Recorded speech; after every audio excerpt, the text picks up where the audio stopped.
Hello everyone and welcome back for another episode of Diablo 3. We are carrying on with our bounty run, just to finish rounding off the set. But before we do, I just very quickly went through off camera and I created some new equipment. So we're using bits of the demon set, 4 bits of that. We're using the sage's set so we can get a ton of death's breaths. And I made myself atrophy for my main weapon.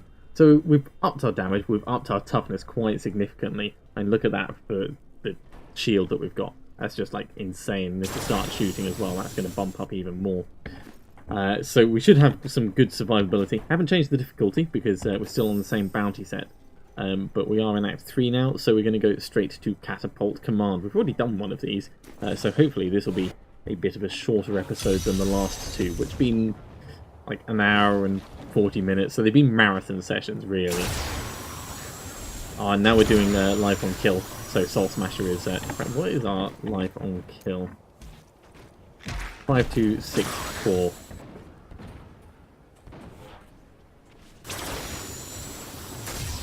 So yeah, we'll be doing a reasonable amount of explosion, but yeah, Soul Smasher's probably better if you get it early in the game, so it'll be of more benefit to my monk.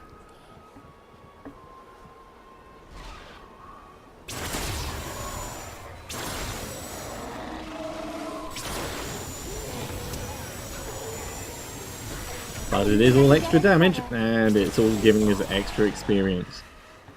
Right, let's put this in resist all.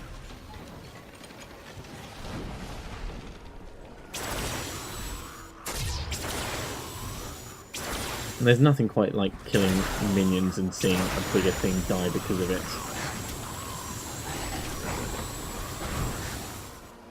I suppose I could change over to volatility to combine the two of them.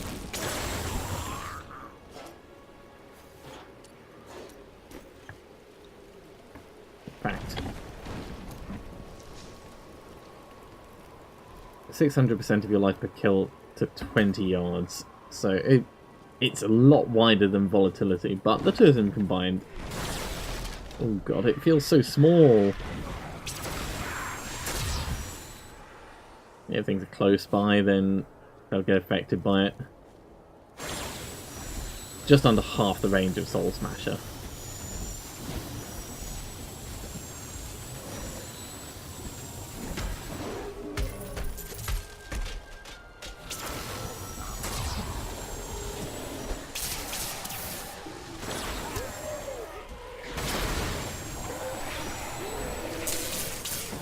Still not feeling like it's doing that much.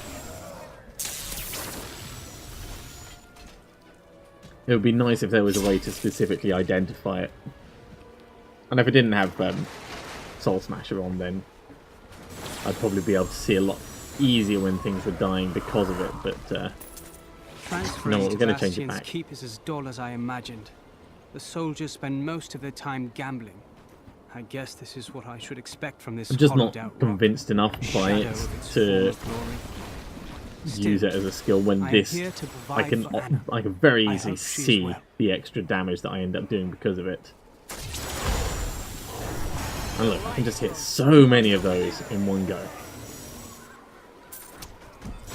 In addition to the Sage's set, I've also stuck this up in the top. Oh, cool. And the demon set allows me to every now and then reflect projectiles. So, yeah, that's what happened just a couple of moments ago. Okay, we are going to go for life to hit or resource cost reduction. Probably resource cost reduction. Yeah, and we'll stick with those for now. We can always change them in the future.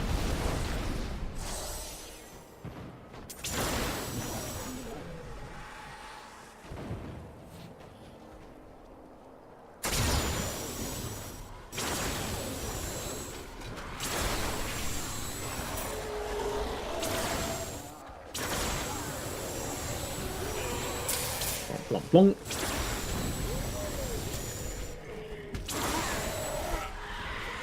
Just a couple of seconds more. Don't hit me, don't hit me, don't hit me, don't. There we go.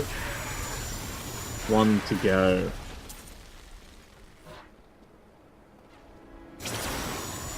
Yeah, Soul Smasher I can so easily see when it goes off and the range of the effect. And I think so much of it is visual in that sense. You can see something happening, even if it's not a great deal, you know it's happening. Something's got a chilling aura around it, you can see that it's affecting things rather than just having to, like, judge whether something's moving a bit slow or not. Yay, double death breaths. And get something else in the queue pretty quickly.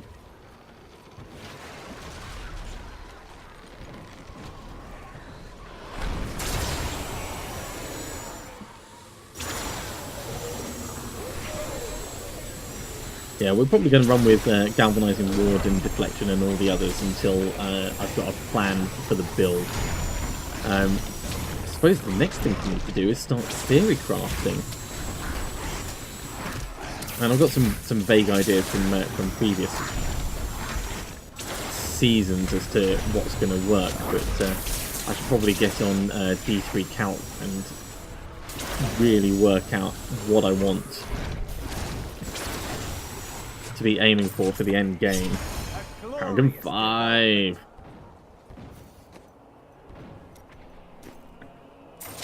Okay, that's the second bounty done. Let's go kill Bolin.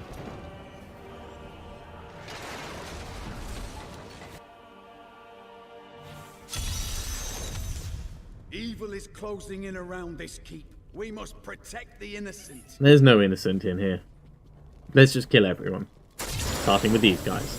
I am unstoppable. No, they weren't guards.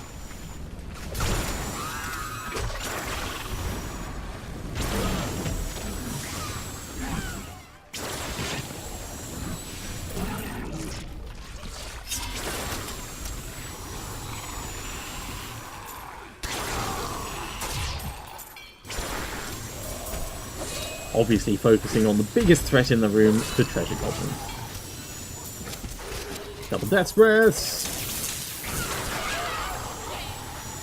You dare attack me? And Paragon 6 already. And let's just clear this room and then we'll assign those points. Now obviously the first bunch of Paragon levels go very quickly. So I'm not at all surprised, and I wouldn't be surprised if we didn't hit Paragon 12 by the time we're done. Not this particular bounty, but the entire bounty set. 104 mobs done.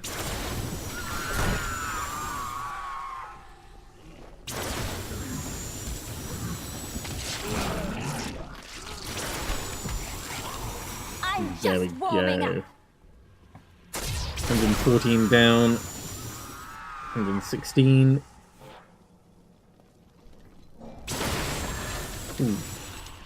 That will certainly help us hit the numbers.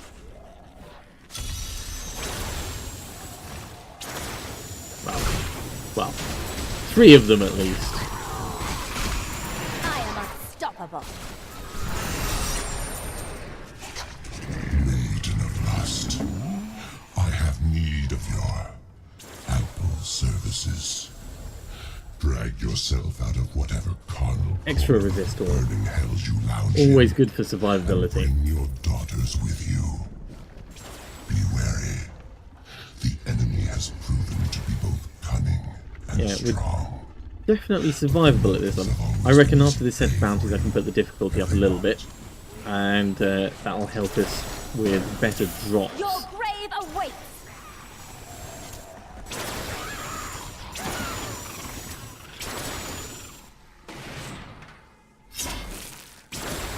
Still obviously a bit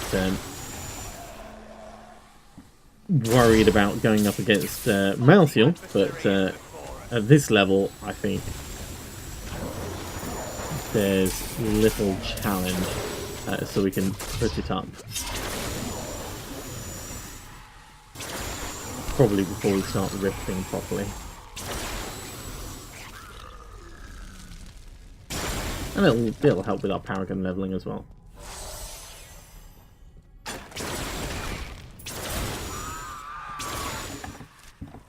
This one's so far away. It was me thinking it was going to be a nice quick session, having already done one of the bounties.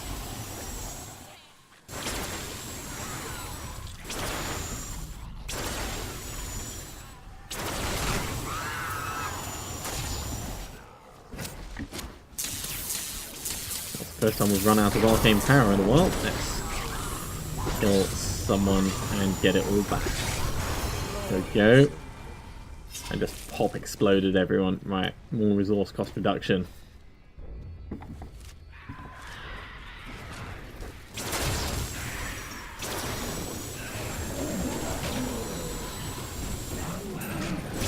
Gonna be back that other way, isn't it?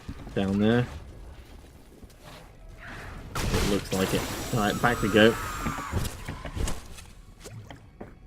We'll hurry round and across. And then up the other path.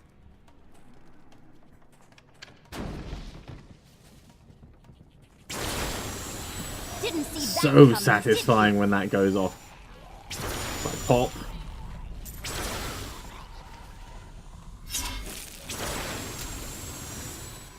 A lot of your leveling speed does come down to the luck of what drops you get.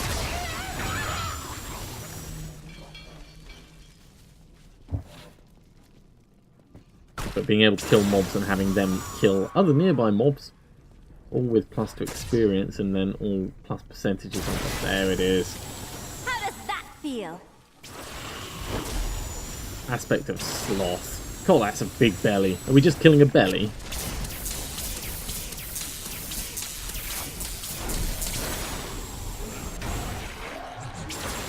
There we go. Paragon 9 as well. Alright. Kill this thing. Assign that point. Grab these and move on. Crider's Outpost. Crider's Outpost, and then we'll do Siegebreaker. And Siegebreaker is actually one of our chapter objectives. So that'll be good.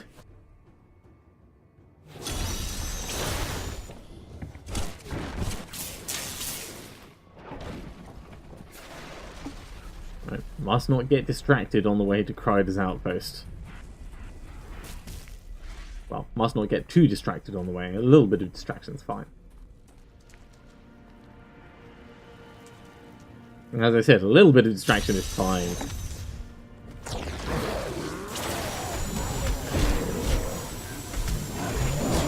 Soul Smasher, pop, pop, pop.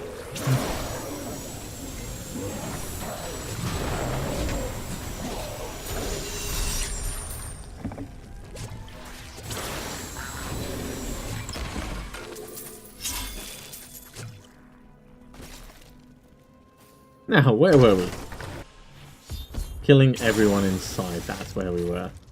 Now, Pride is one of the big ones or one of the smaller ones?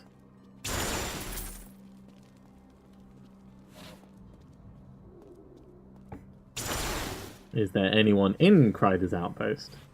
Yeah, there's a couple. Wow, there's not many. There's only 15 left. I'm guessing that means it's a smallish one.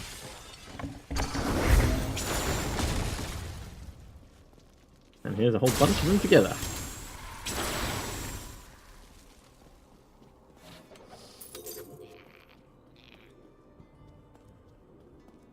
Zoom, zoom, zoom.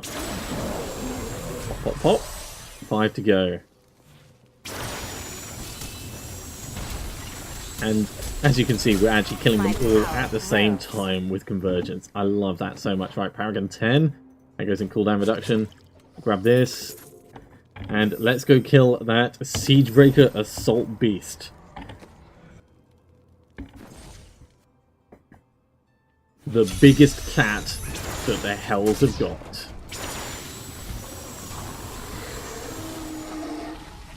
Ooh, Malevolent Tormentor.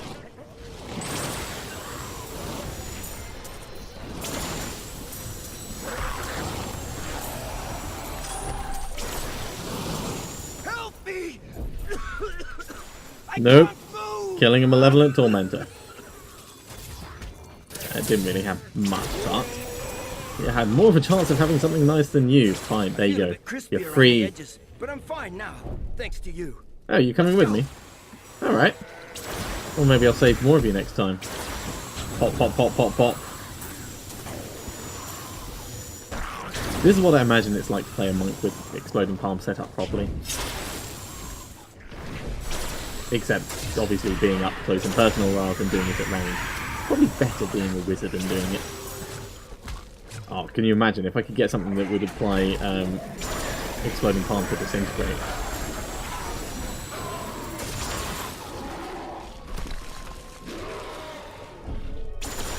Nope, no one under that one. Ooh. Oh my god! Is that Chandotto's already? It could be Tower Ashes, but if that's Chandotto's, I'm going to be so, so happy. Come out of my way, I want to kill these things, I want to ID it. Let's have a look. A monstrous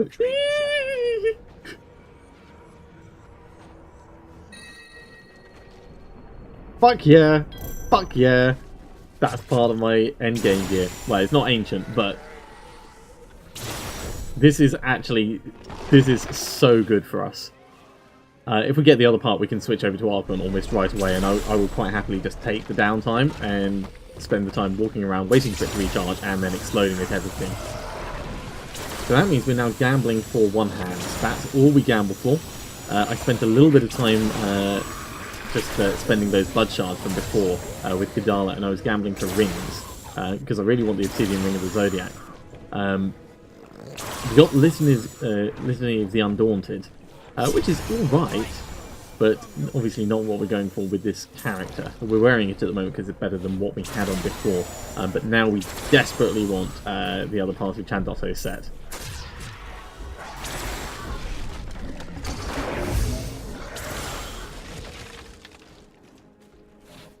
Oh, that has absolutely made my day. I don't care about server glitches. I don't care about wasted time. The game has been kind. And I'm sure I will pay for it at some point in the future. And also, plus 20% damage on what we were doing before. Yes. I can't breathe. Teleport on a bit.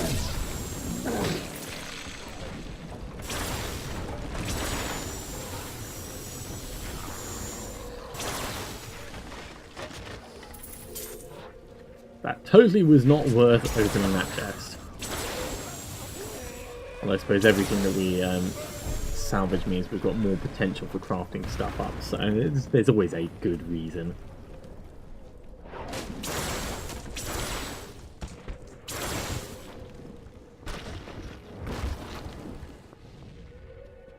Let's explode these guys together.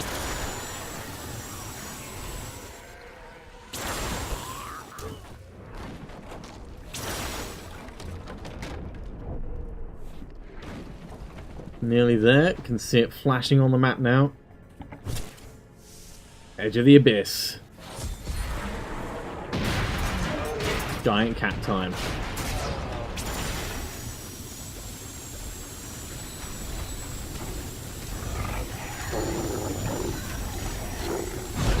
Oh. God, I love galvanizing ward.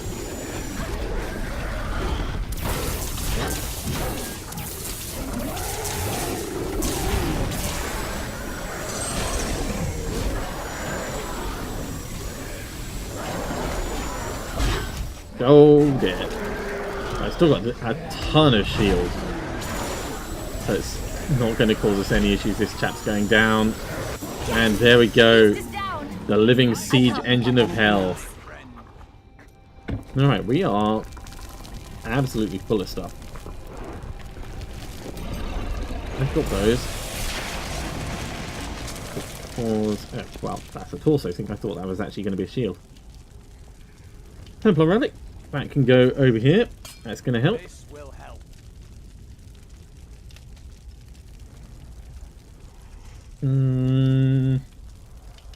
Help with cavalry. Not particularly useful otherwise. You know what, let's just head back to town. Returning to town. That's better for us. So yeah, we're gonna wear that.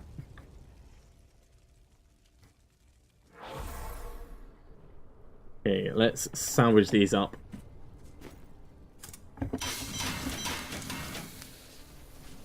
Eight Death's Breaths. Very happy with that haul. Sorry, 8 Death's Breaths and Chandotto's. Very happy with that haul.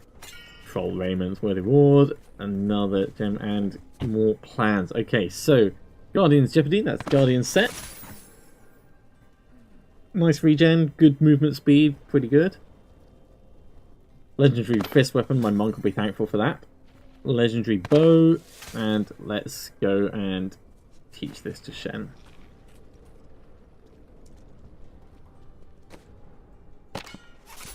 Right, while we're here, let's train Shen up. Level 12, and we'll do Miriam as well.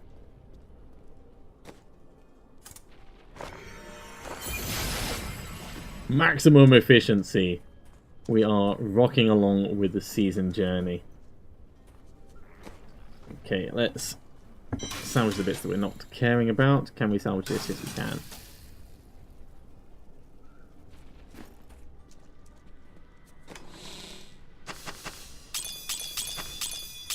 And drop these bits off.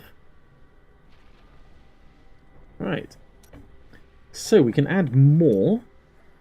Let's add another 2 items to the cube.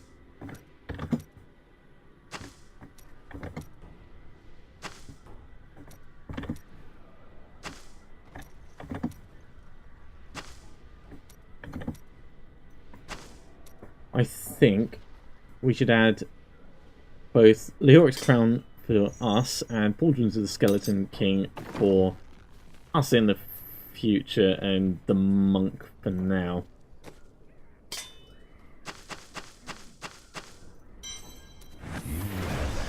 To a wondrous artifact of old. Leoric's Crown, that's going to help us level up a bit faster. Very well. You're imaginative, aren't you? And Pauldrons of the Skeleton King, we can get our monk using that right away. Or maybe, you know, the crown, but most probably that, seeing as we're in the middle of the fight. And that, I think, will do quite nicely for this episode. Thank you very much for watching. I hope you've enjoyed this finishing out the bounty set, finishing out getting to level 70 and starting to push up the Paragon levels.